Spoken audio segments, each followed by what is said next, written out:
नमस्कार, आपका फिर से एक बार स्वागत है हमारे चैनल में आज मैं आपके लेकर आया हूं कुछ खास पौधे जो इन गर्मियों की शुरुआत में आपके गार्डन में, घर की बगिया में अपने चमक बिखेरेंगे।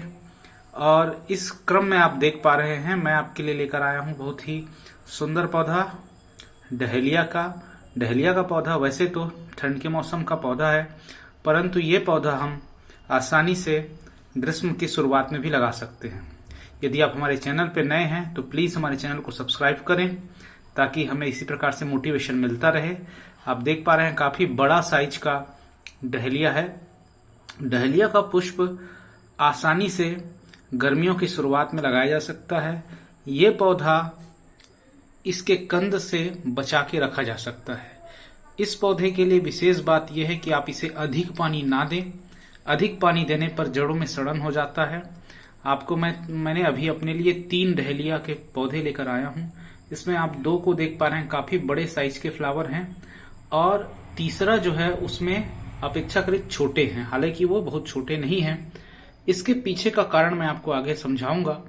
ये जो बड़ा फूल आपको दिख रहा है, ये दोनों के तने को आप देखिए, ये जमीन से निकले हुए केवल एक ही सिंगल तने हैं, और जब एक ही फूल रहेगा इसमें तो फूल का आकार शुरुआत में बड़ा आता है, बाद में फूल का आकार इसमें अन्य फूल जो आएंगे वो छोटे आएंगे, तो पहला फ्लावर बड़ा रहता है। जबकि यदि ये देखिए ब्रांच को सिंगल ब्रांच आया हुआ है, और राइसस्क में पौधे को नर्सरी से मैंने लाया है। स्वस्थ पौधा देखकर मैं लाया हूं। हालांकि इसके लिए आप इसको दिसंबर में शॉपिंग कीजिए, पर फरवरी में भी यदि आप करते हैं पौधा, यदि आपको ज्यादा इमेच्योर दिख रहा है तो ले आइए, पुराना पौधा ना लाएं। और ये देखिए तीसरा पौधा, इसके नीचे की ओर इसमें ब्रांचेस बने हुए हैं, तो इससे जो पौधा, ये सेकंड ईयर है इस पौधे का, नीचे को उसका काटा गया था जिससे नए ब्रांचेस इसमें आए हैं। ढेर सारे ब्रांचेस से, जितने भी ब्रांच हैं सभी से नया फ्लावर निकला हुआ है। तो इस प्रकार 3 मैंने नर्सरी से लाया, और ये 2 प्रकार का इसीलिए लाया हूं मैं ताकि आपको इसको समझाया जा सके कि यदि आपको ज्यादा फूल चाहिए तो मेन स्टेम को काट दीजिए, तो फूल अधिक संख्या में आएंगे लेकिन आकार छोटा रहेगा। देखिए छोटा है पर ढेर सारे फूल हैं। किसी को इसी का शौक होता है, तो किसी को शौक होता है कि बड़े हो फूल, तो सिंगल स्टेम जब रहेगा तो फूल बड़े होंगे, और अन्य जो स्टेम इससे बन रहे हैं मदर स्टेम से, उसमें आकार छोटा रहेगा। काफी बड़ा 6 से 7 इंच साइज का फ्लावर है, काफी अधिक आकर्षक दिख रहा है। ये पौधा बहुवार्षिक पौधा के रूप में कन्वर्ट किया जा सकता है। इसको जमीन में लगा सकते हैं या बड़े गमलों में लगाया जा सकता है। मैं भी बड़े गमलों में लगाना आपको बताऊंगा।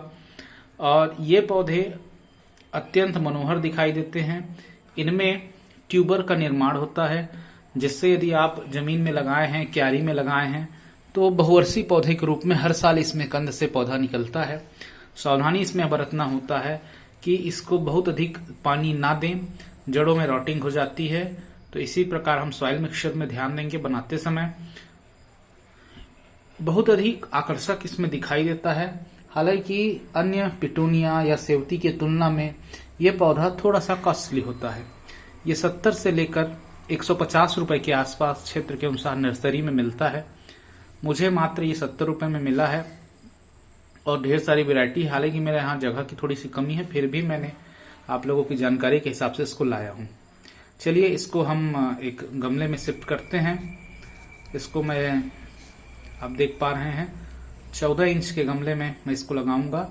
और इसके लिए मिट्टी तैयार करते समय विशेष ध्यान रखें कि इसके मिट्टी खासा उर्वरा वाला होना चाहिए। हमको ये प्रयास करना है कि मिट्टी में 40% के आसपास वर्मी कंपोस्ट हो या इसी प्रकार नेचुरल खाद हो। 40% उसमें मिट्टी रहे सामान्य, और 10% के आसपास रिवर सेम, और 10% के आसपास राइस हस्क। राइस हस्क जो है वो जड़ों के वेंटिलेशन के लिए अच्छा होता है। बहुत अधिक पानी हमको नहीं देना, पहले भी बात किया हूं मैं। इसको अच्छी तरह से हम मिक्स कर लेंगे जो मिट्टी हमने तैयार किया हुआ है, और सभी प्रकार के संक्रमण से मुक्त होना चाहिए। ये प्रयास ये करें कि यदि हम पुराना मिट्टी ले रहे हैं तो उसमें हम फंगिसाइड का छिड़काव करें। हालांकि ये मिट्टी जो है हमारा वो नया मिट्टी है, तो मैंने अभी इसमें फंगिसाइड मिलाते हुए आपको नहीं दिखाया है। ये देखिए 14 इंच और 16 इंच के गमले का मैं प्रयोग कर रहा हूँ। इस प्रकार छेद होना अनिवार्य है, पर्याप्त संख्या में छेद रहे। छेद से अतिरिक्त जो पानी होता है बाहर निकलता है, साथ ही साथ जड़ों को हवा भी प्राप्त होते रहता है। मिट्टी डालने पर छेद बंद हो जाते हैं, इसलिए हम खप्पर का प्रयोग यहाँ पे करेंगे। इसके ऊपर हम गमले के टुकड़े या खप्पर का इस प्रकार से प्रयोग करेंगे, तो जिससे जो छेद है वो मिट्टी से बंद नहीं होगा, और छेद बंद नहीं होने पर जो बाद में पानी आप डालते हैं वो प्रॉपर बहत के नीचे निकलता रहेगा, जिससे जड़ों में सड़न या रॉटिंग की क्रिया नहीं होगी। अब इसमें हम मिट्टी के नीचे आधे गमले में तह जमा लेते हैं, और इसको आपको दबा के नहीं भरना है, वो बाद में अपने मन से पानी डालने पर धीरे धीरे सेट होते रहता है। और यदि वर्मी कंपोस्ट है तो इसमें अर्थवर्म भी पनपते रहते हैं, तो वो छेद बनाते रहेंगे। आप इसको लगभग 50% भर लीजिए क्षेत्रफल के हिसाब से, और हाइट के हिसाब से इसको लगभग 60% हम भर लिए हैं। जितना आपका नया पौधा जो लाए हैं उसके हाइट के अनुरूप हम जगह छोड़े हुए हैं। सावधानी पूर्वक हम निकालेंगे, रूट जो है उसको नुकसान ना हो। राइस हस्क में उगा हुआ है तो धीरे से निकालें। देखिए आप रूट इसके काफ़ी बड़े हो गए हैं। अब ये रूट बॉल बन गया रहता है, उसको थोड़ा झड़ा के आप अलग कर लें, रूट को नुकसान ना हो इस बात का ध्यान रखें। तो राइस हस्क को झड़ा लें। बहुत अधिक राइस हस्क यहाँ पे रहने पर उसमें फंगस उत्पन्न होता है। जब गमले में आप शिफ्ट करें तो इसकी सावधानी रखें। इसी दौरान एक और बात को ध्यान में रखना है आपको कि 4 से 5 दाने डीएपी ग्रेन्यूल्स के इसमें यूज करें जहां पे आपने पौधे को गमले में रखा है। अब इसके बाद पुनः डीएपी डालने के बाद इसमें हम क्या करेंगे, मिट्टी को ऊपर से तक भर लेंगे। मिट्टी सावधानी पूर्वक डालेंगे, हम दबाएंगे नहीं, और इस बात का भी ध्यान रखेंगे कि जड़ों को नुकसान ना हो और बहुत अधिक मिट्टी ना हो, वरना आप पानी डालोगे तो मिट्टी बाहर निकलेगा और नुकसान होगा। तो इस प्रकार सावधानी पूर्वक हम पौधे को स्थापित कर लेते हैं। बड़ा गमला लेना है, पर्याप्त बड़ा गमला लेना है, क्योंकि इसको हम कई वर्षों तक सावधानी पूर्वक यूज करें तो चला सकते हैं। अगले वर्ष इसमें पुनः इसका कंद बचा हुआ रहता है मिट्टी में, पुनः नए पौधे आएंगे। फ्लावरिंग होने के बाद आपको इसको कटिंग करना होता है। एक एक करके हम तीनों पौधों को स्थापित कर चुके हैं, लगा चुके हैं। तो आप देख पा रहे हैं काफी ये सुंदर दिखाई दे रहा है तीनों गमलों में। और इसको लगाने के बाद 19-19-19 NPK ले लीजिए और इसको घोल बना लीजिए। 5 ग्राम आप 5 लीटर में मिलाइए, बहुत ज़्यादा नहीं मिलाना है, 5 से 7 ग्राम बस। आप देख पा रहे हैं 1 से 1.5 चम्मच इसको पानी में घोल के आप इसको फव्वारे से दीजिए। कभी भी पौधे लगाने के बाद आप पाइप से पानी ना दें, और मेरा तो सलाह यह है कि कभी भी पाइप से गमले में पानी ही नहीं देना चाहिए, क्योंकि उसमें हमेशा एक्स्ट्रा पानी जाता है। और इतना ही पानी दें कि ऊपरी जो परत है वो गीला हो जाए। अधिक पानी देंगे तो हमको समझ में नहीं आता, ऊपर सूखा दिखाई देता है, परंतु नीचे का सतह जो है वो बहुत अधिक गीला रहता है, दलदली हो जाता है, जो रूट को ग्रो नहीं करने देता। तो इस प्रकार आप देख पा रहे हैं कि लगभग 1.5 लीटर एवरेज के हिसाब से मैंने इसमें पानी डाला हुआ है NPK मिक्स करके, जो जड़ों को पकड़ने में मदद करेगा। चलिए हम आगे अगले पौधे की ओर बढ़ते हैं। अगला पौधा कुछ विशेष पौधा लगा मुझे, इसको पहली बार मैं लाया हूं घर में। आप देख पा रहे हैं कि फूल तो काफी सुंदर ही है, पर इसके जो पत्तियां हैं वो भी बहुत आकर्षक दिखाई दे रहे हैं। ये पौधा की पत्तियों का एक और विशेषता नर्सरी में मुझे माली ने बताया कि पत्तियों को हाथ से रगड़ने पर इसमें आम के फलों की खुशबू आती है। इस जेरेनियम फैमिली का ये पौधा है, पेलागोर्नियम जोनेल। तो ये बहुत आकर्षक दिखाई देता है, फूल इसके गुच्छे में आते हैं। इसका मैंने 3 वैरायटी चयन किया अपने गार्डन के लिए। इसमें आप देखिए ढेर सारे ब्रांचेस दिखाई दे रहे हैं, नया पौधा है, और मार्च और अप्रैल में आपके घरों में काफी सुंदर फूल दिखाई देंगे। इसको आप जरूर खरीदें यदि अभी नर्सरी जा रहे हैं तो। नया पौधा आपको मिलेगा। अभी इसका सीजन है। हालांकि आपको कुछ नर्सरी में पहले भी मिल जाते हैं, ठंड में मिल जाते हैं, परंतु सही सीजन इसका अभी यही है कि आप इसको फरवरी में लाके उगाइए। तो फरवरी, मार्च और अप्रैल, इन 3 महीने इसमें फ्लावरिंग होगा। और ये स्थायी पौधे हैं, साल भर बाद फिर इसका सीजन आएगा, फिर इसमें फ्लावरिंग होगा और बीच बीच में इसमें फ्लावरिंग होते रहता है। इसको हमको मई और जून के डायरेक्ट धूप बस से बचा के रखना है। उस समय इसको शेड में रखना चाहिए और बाकी समय आप इसको रेनी सीजन में या विंटर सीजन में आप इसको खुले में रख सकते हैं। ये पौधा काफी आकर्षक दिखाई देता है फ्लावरिंग होने पर। मैं आगे अपडेट देते रहूंगा नए वीडियो में, इसके फ्लावरिंग के पश्चात कभी मैं डालूंगा। तो अभी आप देख पा रहे हैं काफी सुंदर इसमें फूलों के गुच्छे बने हुए हैं। चलिए इसको हम लगाने की बात करते हैं। इन पौधों को लगाने में विशेष सावधानी बरतने की आवश्यकता होती है, क्योंकि इसका तना जो है वो काफी मुलायम है, पत्तियां आपको नुकसान ना हो, इस बात का ध्यान रखें। इसको लगाने के लिए जो मिट्टियां हम लेंगे, देखिए गमले में लगाने के बाद का है, ये देख पा रहे हैं आप, काफी ऊपर तक इसमें मिट्टी भर के मैंने लगाया है, क्योंकि नरम मिट्टी में यदि हम डालें तो बाद में पानी डालने पर वो बैठता है। तो इस पौधे को में राइसस का परसेंटेज मैंने ज्यादा रखा हुआ है। और पानी के लिए, जैसा मैंने पहले कहा था, पानी डालेंगे हम जब कभी भी पॉट में शिफ्ट करने के बाद, तो इसमें 1 लीटर में लगभग 1 ग्राम NPK मिला हुआ हो, इस प्रकार का पानी का छिड़काव करते हैं। और इतना कम परसेंट में जब करते हैं तो इसको हम पौधे के ऊपर भी डाल सकते हैं और जड़ों में भी डालते हैं। और चूंकि ये गमला 16 इंच का है, तो इस गमले के हिसाब से 1.5 से 2 लीटर बस पानी डाला हूं। बात करें इसके मिट्टियों की, तो मिट्टी के लिए इसमें भी जो छोटे पौधे होते हैं, नरम तने वाले पौधे होते हैं, जिसको हम आम बोलचाल की भाषा में साग कहते हैं, तो उसमें हमको वर्मी कंपोस्ट 40 से 50% लेना होता है। मैंने भी इसमें लगभग 40% वर्मी कंपोस्ट लिया हुआ है। इसमें मैं 20% राइसस का मिक्स कर रहा हूं और 40% इसमें है नॉर्मल गार्डन सॉइल।